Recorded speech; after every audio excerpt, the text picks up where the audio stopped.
then we're gonna enter into our special meeting. And John, you have the floor for that. Yeah, it'd be up to you if you want to do the AFSCME memo of understanding or not. I tried to give you the information there. Both parties agreed to it. We've agreed to it. It's just we need official board action to make it official. Right. It can happen at the next board meeting, but we'll already have payroll done and it happens on June, I wish it was June. January 30th. And I think you guys read the situation that happened on the board briefing. So I assume that's where you put it right now? I put it on this tonight. Oh, I didn't okay, have so, that. okay, I don't, Do you have a paper agenda for this other meeting? I do not. All right. Susan May. I don't have the situation too. Did I put them on the desk? I might have two. Oh, I that's can right. find it I here. might have two. No, they're looking for an agenda. Yeah, we're not doing that quite yet.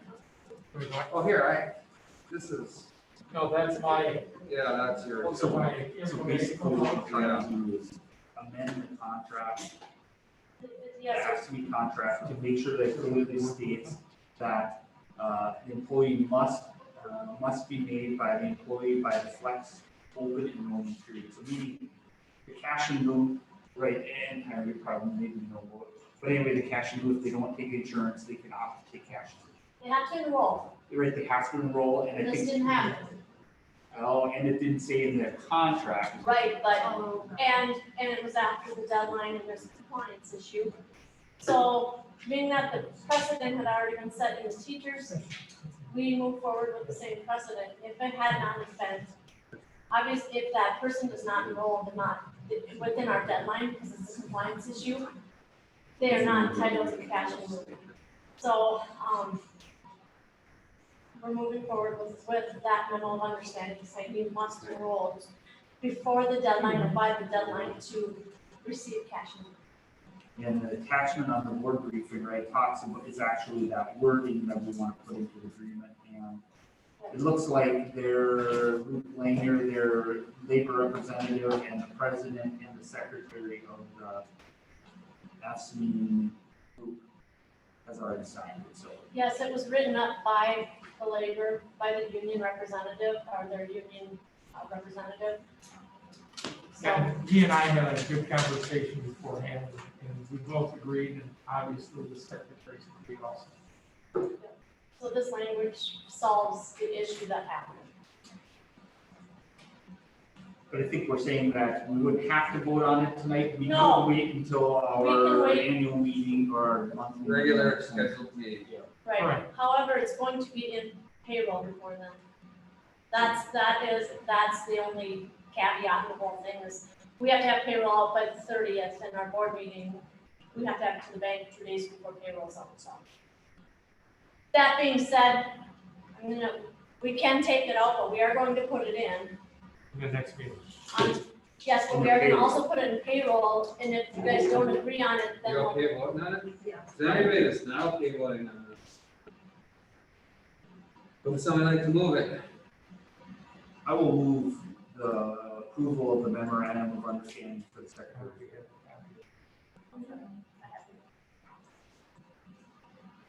It's moved by Director Garrett and seconded by Director Bauman. To move the memorandum of understanding for the secretaries as attached. Does everybody understand what happened, or what, if they understand everything, we're good to go. I don't have to explain anything, right? Might have to abstain. Actually, just have a quick question. Sorry. Sure. So they have to elect one of those two options just within the enrollment period, is what you're asking for that language, you guys? Yes. Is that, literally what if there's, do they have the option, you know, like circumstances It's where, gonna be monetary. like if the opt-out spouse loses the insurance, they get opt-in, you know, like changing in that type of situation?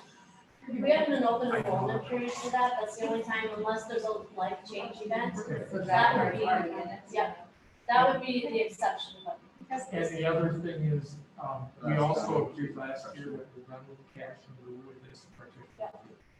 We have that from That was two sunsetted. different groups, we sunset those. So everyone that has it gets to keep it until they no longer are here, and any new ones won't. Okay. Point of order. Should there be any directors that abstain from this? Yes, there should be one director. Yep. That individual I already talked to. Okay. Yep. All right. I don't want somebody to I'm feel not gonna bad. mention any names. That's something we try not to do at meetings. Oh, That is baptism by fire here. So, we got a movement and a second to approve the memorandum for the Secretary of Understanding for the Secretary Union. Any discussion, any further discussion? With that, I'm gonna call the roll call vote. I support. Director Bauman, Aye. Director Garrett, Aye. Director Hackett, aye. Director Hofstad, Abstain. Director Lang, Aye. Director Roaring. Aye. All right, let the record reflect the vote goes 5-0-1, and it is approved. All right, our other action item is the COVID-19 discussion. No, our next one, I guess. Yes. Director and, Phillips, you have the floor.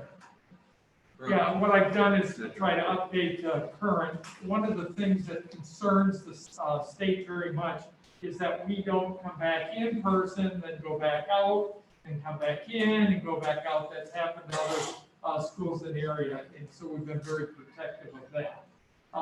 We meet with our COVID group. There are two different committees. Like I said, one is a committee for COVID, and the other one is, I always mess this one up. I can't think of it, but rapid response is the easy way to say it. And that's where we decide where we're gonna go. That group met.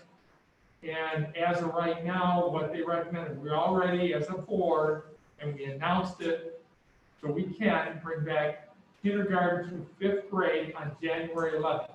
That one hopefully is off the table unless somebody wants to bring up a motion night and change all that, but I would not recommend that because the next week, the governor says, I want all elementary back. Minimum K through 3. He didn't make it a mandatory, but there it is. However, unlike some other schools that have middle school separated from their high school, from their elementary, other schools can bring back up to 3 grades at a time. This is what the committee decided on. I have before you, bring back, this is the first date we can, 6, 7, 8 would return in person on January 18th. 9 and 10, we have to wait 2 weeks. Grades would return in person on February 1st. Then on February 16th, grades 11 and 12. However, Joel, the high school principal, and myself taught. Right now, we are working hard on getting that changed. And I've mentioned it to you several times, but now the public can hear it. One of the problems I have is I know of crowded suburb schools with 18,000 middle schoolers in it, and they all can come back at once because it's 3 grades. We have 4 grades and a third, if that, of some suburb schools, and we can't bring them back. So we said, Joel and I talked today, and we said, let's move that we bring back the 11th grade on the same date as we bring back 9 and 10. Not to leave the seniors out by themselves, but to help us with leverage. And as somebody else mentioned, they also, most of them drive. So that helps us, although we got good news, which I'll release not tonight, but another time on that. So what I'm proposing to you is a little change from the rapid response. You can stay with them or not, is one, that 6, 7, 8 stays right where it is, January 18th. Grades 9, 10, and 11 in person, that was middle school tool, on February 1st. and 12th grade on February 16th, unless we are allowed to bring them back with the rest of the high school students. So, we don't have to meet again for that. Although I will tell you that we will have another meeting before this all occurs. The only thing is, we have to be sure we do it in time for food services. So with that thought in mind, we have to also follow along with what the Region 5 Rapid Response Team agrees with. So there could be circumstances where we can't come back in person. You could see slightly, if you look at December 3rd, how many cases we had and what our 14-day case rate was. There was the time when we were over 305. We're the #1 in the state for the rate, the case rate. That has dropped unbelievably. And as low as, I want to say it dropped down to 24, Russ, didn't it, or 23.8? Something like that, yep. Yeah, so it's unbelievable. Right now, I believe part of that 34.4, we're seeing just a little tweak right now of the start of what happened at winter break time, when people got together for the holiday. So what I've done is I put out a motion for you, if you so want to do it that way, or the motion that's in the book. But we need this now so we can get moving with our lunch group. I'll let you read the motion there. I'll read it out loud for the community. I blank move to return students to in-person learning, starting with the middle school, grades 6th, 7th, and 8th, to in-person learning January 18th. On February 1st, we would return grades 9, 10, and 11 to in-person, followed by grade 12 on February 16th, contingent on the regional response team agrees with our decision. If possible, we will bring back the entire high school at the same time. Yes, sir. Does that mean we're gonna go to the regional response team and say that we want to bring Yes. grade 12 along with that? I'm already working with them. I've talked with the assistant director of Minnesota Department of Education, lobbying, trying to get it all taken care Is that Steve? of. Right? Is that Steve, the regional one? No, our regional one is Cassidy Rice. Okay. She's our representative. She's been really good, and actually, we just fill out a form. And the state really wants to make sure that we don't see this happen. All of a sudden, if we jump from 31 and we're back in the hundreds, that might be, whoa, slow down. Russ had a question. And just to clarify too, the bringing the 3 grades back, that is not like, it's not necessarily our idea. That was in the mandate from the governor, the last one, right, saying that we can only bring in 3 grades at a time. Yes, absolutely. Didn't even talk about, people that talked about specifically 3 grades, so that's why that 2 weeks is in there. Yeah, and I'd like to say this, I don't know where some people got a rumor, nothing spreads faster, not emails or anything else than rumors, that somehow we're coming back next Monday in hybrid. That is not true, that has never been discussed, and we can't. That's the other part, because we had to have that before the last mandate. Any other questions? Do we have any projection on staffing issues? No, and that's a great question, and that's what a lot of people don't understand. The reason we went out of in-person, especially elementary, for staffing issues. It wasn't the number of cases the kids had. We've been following it, I've said this before, our COVID coordinator's outstanding job. And he's made sure people quarantine, which has really helped us not spread it. Because that's one time when you would shut it down, when it's kid to kid, with kids as staff, but that really hasn't happened. Good question, thank you. Do you know what our numbers are? I'm assuming they're very low, like we don't have any staff out anymore? As far as we know, it's 0. We have one. Do we have one now? It's a regular close contact. Okay, sorry. I say, yeah, I can change each day later. Oh. To the minute it can change. but- Obviously, it changed today. Right, We so- didn't realize. It just happened without. Okay. Yes, Randy, Is this the fastest we can bring it back? this is as fast as we can bring them back, correct? If we would have the plan in place before the governor said we may have had a chance, but his order said, boom, boom, boom. We can bring it on the 11th because we already had that in place. Does that make sense? No, but I agree. I understand. No, it don't make sense, but I understand. Does that It work? doesn't make sense, but that's, if we Yeah. would have had the plan in place before the governor gave this next order, or this existing order, we would have been obviously faster. A couple more days and we probably would have had it, that's the way things were going. I think Russ would, agree with that. Because the last one came on the 16th and I was thinking, you know what we need, 17th, maybe 18th, have a meeting, at the latest the 21st, but they caught us early. Do they have any plans for the busing situation? Because that was the biggest. Yes, I agree. That was a huge factor in what's happened there, more than anything else. Two things, actually. One just came down today. One is we've got 3 more bus drivers available.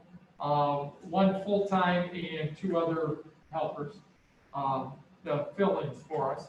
Number 2, today what came out is they will now allow, that was one of our arguments all along, that if you're keeping that close contact greater than 6 feet, you're okay. So all of our bus drivers, none of them would have had to been out with the rest of the bus. And it didn't make sense to me for the simple reason, I've ridden the buses, I do that from time to time. They're riding with the windows open, there's better circulation in there than any classroom, but they didn't see it that way. But the state has finally said, yep, the distancing more than 6 feet, we're good.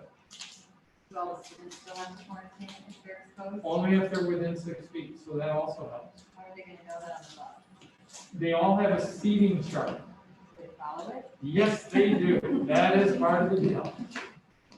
Like I said, I ride the bus. Elaine does a great job and so do our bus drivers. Good. Russ, do you agree with this plan? Yes, I do. Now, Would you actually, move it? yes, I will actually make a motion.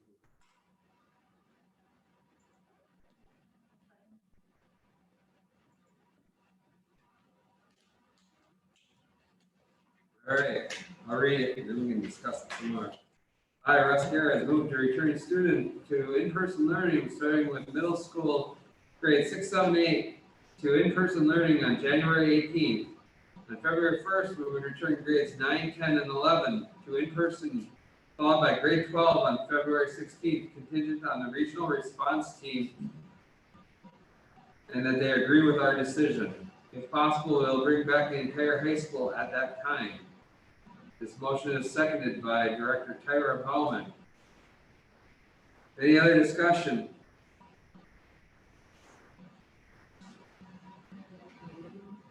Is this enough time for food service? Yes. Perfect. Any other discussion? Well, is this on Zoom? Is anybody in the community have any questions? Are you online? You got any questions? Nope, there were not any chat questions at the moment. I don't know if you want to wait, or I think we can. Well, I don't know if anyone's gonna say, no, we're not gonna let anyone come back. I don't think that would be the I would response. guess that the only response you're gonna get is there any way I can do it fast? And the answer is no. So. With that, in respect for everybody's time, I'm going to close discussion. So this will be a roll call vote. Randy, one last thing. So just to clarify too, and this, I forgot to mention it, we actually don't have school on the 18th, right? Correct. So this would actually, we should maybe amend it to say the 19th? You're okay on the 18th because we don't have school. That's on the school calendar. Okay, I just got a text saying chat has been disabled, so there must have been a question. How, we have somebody that's on the chat that put it in, so. Oh, okay. Well, So I'm gonna put it on the administration that if we approve this, that you're going to, let everybody know there's not school on the 18th, so. Correct. So we don't have people that, hey, you're gonna open school on the 18th. Well, last time I checked, if you look on your holiday, Yeah, sheets. yeah, but not we everybody's can. got that, so, Well, we can, but then we'd have to go through instruction. alrighty. So, here we go, this is the deal, if you vote aye, you're gonna vote for returning kids on this schedule that we have. If you vote anything else, I'm gonna consider it a no vote. Director Bauman, Aye. Director Garretts, Aye. Director Hackett, aye, Director Hofstad, Aye. Director Lang, Aye. Director Rory. Aye. Let it be known that the motion passes 6-0-0. All right, we got one more action item, and that's teacher Yeah. prep time. And something I'd like to say, what we found out, which the board knows because I had it in a memo to everybody there, that we can't do distance learning on Wednesday in person. We can't do it because then that puts us in hybrid. If we're in hybrid, that changes our transportation needs. That's why we have to do in person. Literally, we cannot get to in person through hybrid. We have to jump from, mathematically, it doesn't work out, we have to jump from distance learning right to in person. And like I said, Wednesdays, if it was distance learning, that makes us hybrid. We can't. That was a clarification from the state about a month ago. The next one up is teacher prep time. The governor's earlier decree, executive order rather, stated that teachers, for every day that they're putting in teaching, get a half an hour more of prep. And it's well needed, and probably even in most cases, it's under the time they need because they're trying to do two things at once and preparing for distance learning and hybrid and in-person all at one time. We are obligated to do it, we have to do it. But trying to figure out how to do it's another whole thing without ending up, we thought we'd do Wednesdays for distance learning. You already heard me say that. We can't. So what we came up with, collaborating with the union, the teachers union, was to go and use our preps. We also had another idea, and right now we got another idea today, thanks to Dawn. I'll blame her for this, but it's a great idea. And before I announce it to the world, we need to talk about it with our teachers to see where they come from. Obviously, I value, and we all value, the collaborative spirit that we've been going through on this. Doesn't mean that sometimes we don't just say no, that happens that way, but it's great to collaborate and get their ideas and try to work with them, because they're the ones in the front. So we'll leave that second part off. All this is to use our professional development days right now, parts of it, for their prep time, and they were good with that. What is the cost of that? Those professional development days, I mean, what are we gonna lose out on? No, I'm not talking monetary cost, I'm talking, was it analysis training, was it are we going to lose something that way? We do lose something, but the problem is what we've been, great question, Randy. One of the problems is that ends up to be distance learning for us. And sometimes that's not what you'd like it to be. It's not gonna work out the same, especially with our work. We have, we're breaking down into priority scales, priority standards, and scales for everybody. That work is up now, by the way, far superior than when I first put it up. Anybody can go on and look at the scales on there. Great job by our people on that. We don't have that kind of time or the expertise hands-on right now. So we don't see that as a loss.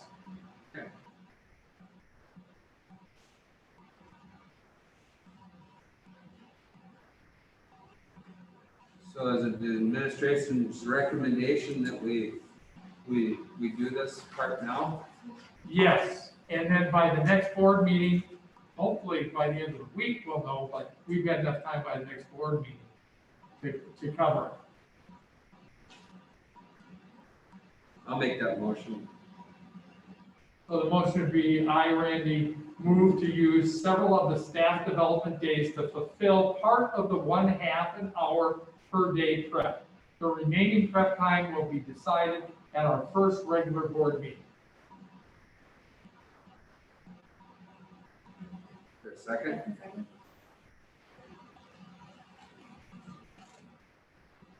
Is there any discussion? How many staff development days are there in between now and the next board meeting?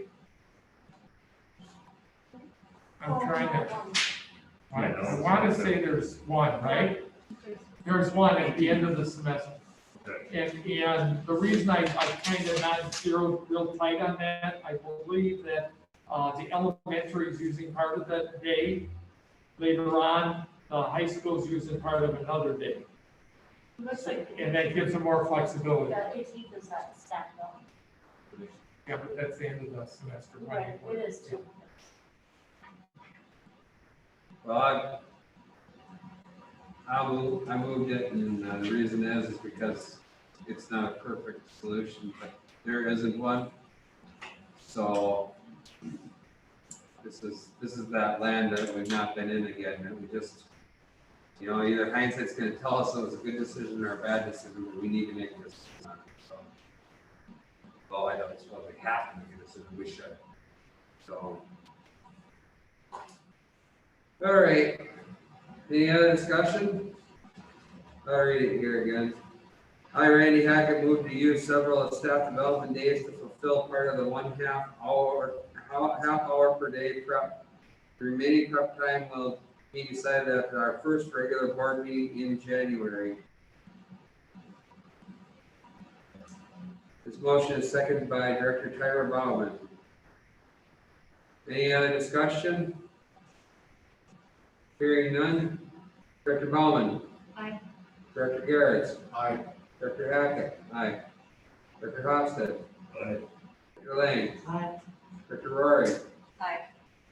Let the record reflect that it passes, this motion passes 6-0-0. All right, with that, that's the end of our meeting. I would accept Motion to adjourn. a motion to adjourn. Is there a second? I'll happily say. It was moved by Director Garrett and seconded by Director Lang to adjourn the meeting. All in favor, say aye. Oh, darn, we can't do that. What time are we adjourning? When I get done reading all these names. Okay. Oh, so, but Oh, wait, is there any discussion on this? Director Bauman, Aye. Director Garrett, Aye. Director Hackett, aye. Director Hofstad, aye. Director Lang, Aye. Director Rory. Aye. Let the record reflect the motion passes 6-0-0. Meeting adjourned at 7:27. Good meeting.